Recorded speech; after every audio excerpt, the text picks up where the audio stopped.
et bienvenue dans Ce que je retiens. Je te partage des expériences de vie et du coaching pour t'apprendre à te détacher du regard des autres. Je m'appelle Camille et je suis coach de vie certifiée. C'est parti.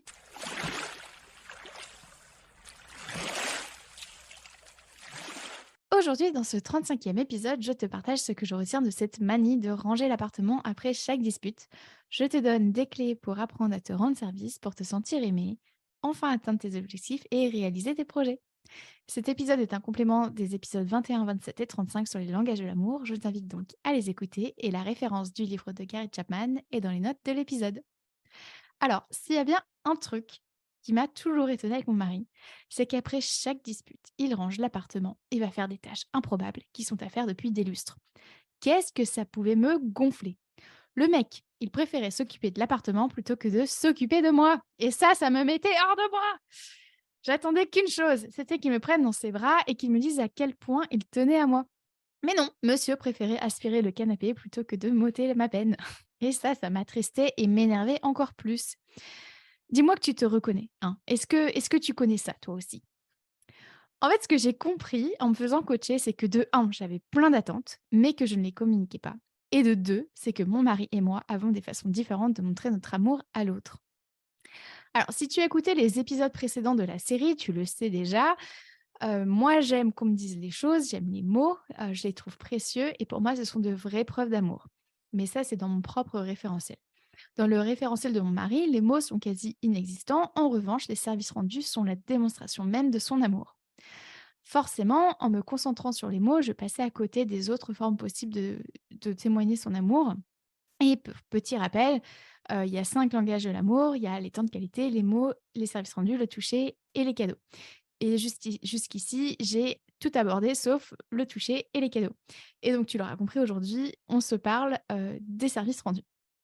Alors, si je reprends mon histoire, j'ai fait une petite expérience dans mon couple. J'ai laissé, de côté ma paire de lunettes spécial mots pour porter à la place celle qui me permet de repérer les services rendus. Et là, mazette, mon mari me rend service tout le temps. Alors, par exemple, il me demande plusieurs fois par jour s'il peut m'aider. Quand je commence à avoir des douleurs, il me fait systématiquement, chauffer une bouillotte et me l'amène sans même que j'aie demandé. Et il va faire le plein de la voiture s'il sait que je vais devoir conduire le lendemain. J'ai des dizaines et des dizaines d'exemples qui me viennent en tête. Et c'est comme ça que j'ai compris que son but, en rangeant l'appartement après une dispute, c'était de me montrer qu'il était là pour moi et qu'il tenait à moi. Tous ces services rendus, on est d'accord, sont insignifiants, mais si importants. Ce sont des pépites d'amour dans mon quotidien. Lorsque j'ai pris conscience que ma journée était pleine de pépites, je suis peu à peu retombée amoureuse de mon mari. Cependant, attention, il n'y a pas de chantage avec les services rendus.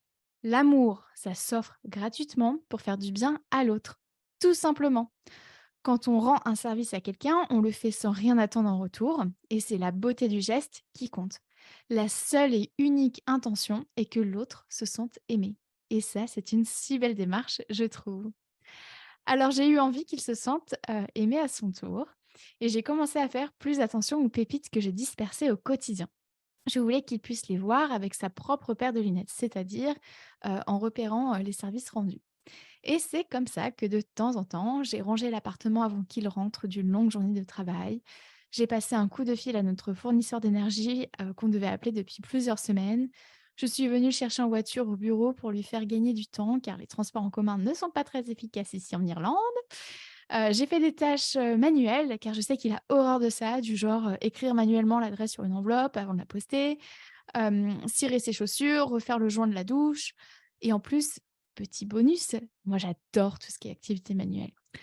J'ai aussi, fait une de ces tâches ménagères, voilà, on répartit les tâches ménagères et j'en ai fait, une de sa liste. Alors, je sais, je sais, ça a l'air nul et chiant dit comme ça ne fait pas rêver. Mais pour mon mari, ça sent l'amour. Pourquoi? Parce qu'il déteste être minutieux. Donc tout ce qui est manuel, ça le gonfle. Il est réservé et un peu timide. Du coup, pour lui, quand j'appelle la compagnie, d'énergie, il voit ça comme une source de stress en moins. Donc vraiment, c'est ça qu'il faut retenir, c'est que peut-être que pour nous, ça ne nous parle pas, mais pour les autres, ça fait, toute la différence, ça fait beaucoup. Attention encore, si tu rends service à quelqu'un en te forçant, c'est parce que l'amour est absent dans ta démarche. Rendre service, Ça ne doit rien te coûter en termes d'effort. Aimer, c'est pas un effort. Aimer, c'est un choix altruiste et léger. OK? Ensuite, un autre truc qui est absolument trop bien avec les services rendus, c'est qu'on peut s'en rendre à soi aussi. Et comme je te le disais dans l'épisode 21, on a toutes et tous un langage de l'amour principal. Peut-être que le tien, c'est les services rendus. Et sache que si ce n'est pas le cas, pour toi, tu peux quand même t'en servir car tu l'as aussi. Il est juste moins important, dans l'ordre de préférence. Et là où c'est intéressant d'identifier ton propre langage de l'amour, c'est que ça va te permettre d'éviter des conflits potentiels. Tu sais, des fois, tu es crevé, c'est la fin de journée, je sais pas, et le moindre truc t'énerve, hein, et du coup, ça part en clash avec, ton mari, ta femme, tes amis, ton partenaire, ton ou ta partenaire, tes enfants, ta ttie Suzanne, et cetera. Peut-être que c'est parce que tu ne t'es pas rendu service en faisant ci ou ça, et du coup, tu te sens découragé. Alors t'inquiète pas, ça arrive à beaucoup de personnes de se sentir comme ça. Donc si toi aussi tu veux, apprendre à te rendre service pour te sentir aimé, enfin atteindre tes objectifs et réaliser tes projets, voici ce que je te propose. Déjà, prends conscience de la manière dont tu te parles. Est-ce que tu te dis: «Il faut que je range derrière moi» ou bien: «J'ai envie de ranger derrière moi»? Tu vois, c'est important de distinguer, ce qu'on fait par contrainte, de ce qu'on fait pour soi. Ensuite, quand tu as la flemme de faire une tâche, tu sais, tu procrastines dessus depuis des lustres, ça te prend de la charge mentale et beaucoup trop d'énergie. Tu peux te dire: «Je le fais pour moi, la moi de plus tard me remerciera». Le but, là, c'est vraiment de visualiser ce que tu ressentiras lorsque la tâche sera accomplie. La recherche montre que la visualisation est un puissant outil pour passer à l'action. Alors go, visualise-toi satisfaite. Je t'invite aussi à faire un petit audit de ton organisation. Quelles sont ces tâches qui te gonflent à faire? Comment peux-tu simplifier ces tâches? Comment peux-tu les rendre plus agréables? Donc rends-toi service en apportant de la joie, du bonheur, de la légèreté, de l'enthousiasme en faisant telle ou telle tâche.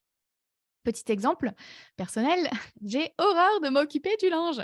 Mon mari je dis ça comme ça parce que je prends souvent cet exemple et à travers mes coachings, c'est vraiment un exemple que j'utilise souvent, mais c'est vrai.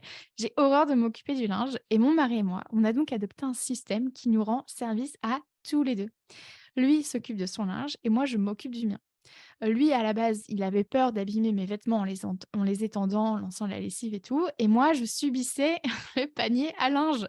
Il y avait trop de choses à faire et même quand il y en avait pas beaucoup, c'était trop parce que comme dit, je déteste m'occuper du linge. Depuis, on fait panière séparée et ça nous rend bien service à tous les 2. Un autre exemple, comme je déteste m'occuper de mon linge, je pense que jusque-là, on le sait, je me rends service en planifiant ma lessive le mercredi soir. Comme ça, je diminue ma charge mentale et le jeudi matin, je suis en mode pilote automatique, je n'ai que à étendre le linge, rien de plus. J'ai pas à anticiper 20 milliards de choses, l'inconfort que ça va être pour moi d'étendre le linge, et cetera. Autre exemple, je me rends service, en rangeant le linge sec le dimanche soir. Comme ça, je ne passe pas le reste de la semaine à pleurer de découragement en passant devant le linge à ranger. Bon là, on est d'accord, je donne des exemples, de la ménagère des années 50, mais ça s'applique à absolument tout, hein. Notamment avec la compta, hein. Une autre tâche que je déteste faire, c'est ma comptabilité. Bah, en faisant un petit peu chaque mois, je me rends service parce que je n'ai pas envie qu'à la fin de l'année, je doive me taper toute la compta. Et je sais que si là, vous êtes en France, vous pétez un câble, mais vous inquiétez pas, en Irlande, la compta, c'est qu'une fois par an qu'il faut, soumettre ça aux impôts. C'est pas tous les mois. Bref, fin de la parenthèse. D'autres pistes pour, apprendre à te rendre service, pour, te sentir aimé afin d'atteindre tes objectifs et réaliser tes projets.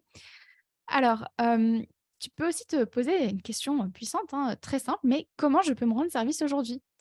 Quelle est l'action du jour qui va m'aider pour demain? Qu'est-ce que je peux faire, qui va, m'aider pour ce week-end? Qu'est-ce que je peux faire qui va m'aider pour le mois prochain? Et puis si tu as envie de faire une activité, mais que tu as peur d'être jugé, par exemple, demande-toi: «Comment je peux me rendre service pour faire telle ou telle chose? Qu'est-ce que je peux faire pour être rassuré?» Et demande-toi aussi: «Est-ce que ne pas le faire, ça me rend service?» Et pour conclure, je te renvoie à l'épisode 6 sur les attentes. Et voilà pour aujourd'hui. Et toi, que retiens-tu de cet épisode?